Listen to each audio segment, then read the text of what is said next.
बिहार में जो कुछ हुआ वो बहुत ही निंदनीय है और संसदीय लोकतंत्र की मर्यादाओं की पूरी तरह से धज्जियां उड़ाने का काम वहाँ हुआ है। और जिस कानून को वो लोग बनाने जा रहे हैं वो डेमोक्रेटिक कंट्रीज़ में जनता की जहाँ सरकारें हों उस तरह में इस तरह के कानून की तो कोई कल्पना भी नहीं कर सकता। विधिका शासन इस चीज़ की इजाज़त ही नहीं देता है जिस तरह का कानून वहाँ बनाया जा रहा है पुलिस को अधिकार देने का। तो ये जो अल्टीमेटली ये शो करता है कि ये गवर्नमेंट जो बीजेपी के सहयोग से वहाँ चल रही है ये धीरे धीरे दिल्ली से लेकर जहाँ इनकी सरकारें हैं सब डिक्टेटोरियल सरकारें होती जा रही हैं और डिक्टेटरशिप की तरफ बढ़ रही हैं। ये हिंदुस्तान को अथॉरिटेरियन स्टेट में बदलने का एक सिलसिला प्रारंभ हो गया है। इसका नमूना बिहार में देखने को मिला। हम सारे लोग इसकी निंदा करते हैं और ज़रूरत पड़ेगी तो सड़क पर भी उतरकर इसका विरोध करेंगे और करना पड़ेगा ही, आज नहीं तो कल। सुप्रिया सुले जी, एनसीपी। नमस्ते।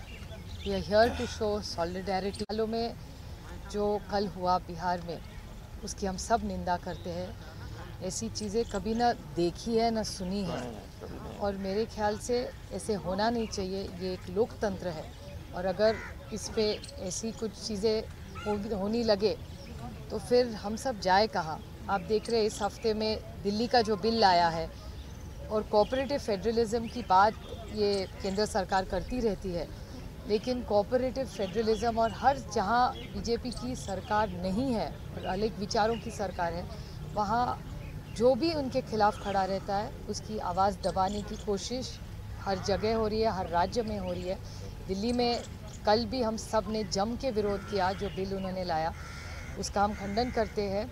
और बिहार में जो घटना हुई उसका एनसीपी हमारी सांसद सारे आए हम सब और हम आप सब के साथ खड़े रहेंगे और ये नाइंसाफ़ी जो हो रही है इसके खिलाफ हम डट के लड़ेंगे। धन्यवाद। विल्सन जी फ्रॉम बिहार की विधानसभा में देखने को मिला, मैं समझता हूं संसदीय इतिहास में ऐसी शर्मनाक घटना कि पुलिस विधानसभा के अंदर घुस जाए, पुलिस महिला विधायकों के साथ अभद्रता करे, डीएम और एसपी विधायकों को मारें पीटें, leader of opposition Tejashwi Yadav को अपराधियों की तरह गिरफ्तार किया जाए। यह घटना न सिर्फ हमारे लोकतंत्र को शर्मसार करती है बल्कि ये दिखाती है कि अगर लोकतंत्र में तानाशाही की प्रवृत्ति आ जाए, लोकतंत्र के अंदर संविधान की मर्यादा का ध्यान न रखा जाए, विधानसभा की मर्यादा का ध्यान न रखा जाए तो फिर संसदीय लोकतंत्र बचेगा नहीं।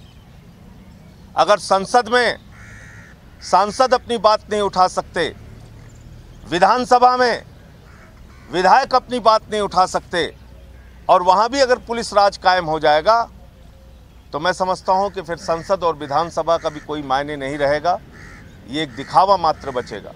तो कल की जो घटना है उसकी आम आदमी पार्टी की ओर से कड़े शब्दों में भर्त्सना करता हूँ, निंदा करता हूँ। और जिस तरह से अभी दिल्ली में एलजी का डंडा चलाने के लिए सरकार को ख़त्म करने की कोशिश की जा रही है, एक गैर संवैधानिक बिल के माध्यम से, उसमें भी सारी पार्टियां एकजुट हैं और दोनों सदनों में इसका विरोध होगा। लोकसभा में पास कर लिया इन्होंने जबरन और आज राज्यसभा में इसका हम लोग सामूहिक रूप से इसका विरोध करेंगे। अखिलेश जी कांग्रेस। सुबह से एक जॉइंट स्टेटमेंट भी हमने दिया, वो जॉइंट स्टेटमेंट की कॉपी या तो आपके पास पहुंच गई होगी या पहुंच जाएगी। महत्वपूर्ण क्या है इसमें? महत्वपूर्ण है कि हम सब तमाम विपक्षी दल ने दस्तखत किए उस पर, क्योंकि ये बिहार राज्य का सवाल नहीं था, सिर्फ ये लोकतंत्र के तार तार होने का सवाल है, जहां महिला विधायकों के साथ ऐसी अशोभनीय हरकतें हुई हैं, जैसा मैंने सुबह कहा, मैं आपके सामने बयान नहीं कर सकता। तो ये एक संदेश भी है एक सिग्नल है, डेंजरस सिग्नल, जिसका जिक्र हमारे तमाम साथियों ने किया। इसलिए एक संदेश जाना चाहिए जो बिहार के इस घटना के कारण आप सबको भी हमारा सहयोग करना पड़ेगा। क्योंकि देखिए, अगर लोकतांत्रिक व्यवस्था में असहमति को आप पुलिसिया तंत्र से दबाएंगे, उठा के विधायकों को फेंकेंगे बोरी की तरह। विजुअल्स देखिए, फिर मैं समझता हूँ लोकतंत्र शर्मसार होता है, संविधान शर्मसार होता है। महामहिम भी संज्ञान ले रहे होंगे, क्योंकि गाहे बगाहे राष्ट्रपति शासन की बात होती है इस राज्य में, उस राज्य में। जिस राज्य में विधानसभा के अंदर, सदन के अंदर और सड़क के ऊपर अगर इस तरह के हालात हैं, आप पर यह प्रश्न छोड़ता हूँ क्या होना चाहिए। इसलिए नेता प्रतिपक्ष तेजस्वी जी ने प्रण लिया है कि जब तक इसको मुकम्मल अंजाम तक नहीं ले जाएंगे, तब तक चैन से नहीं बैठेंगे। मैं पुनः अपने सभी साथी दलों का बहुत बहुत शुक्रिया अदा करता हूं, और आप सबका खास तौर पर, क्योंकि सुबह से आप लोग 2 बार हम लोग मिल चुके हैं, और शायद ईश्वर करे फिर ना मिलना पड़े। लेकिन अगर इस तरह की व्यवस्थाएं बहाल रहेंगी, चलती रहेंगी, हमारा मिलना जुलना होता रहेगा। शुक्रिया।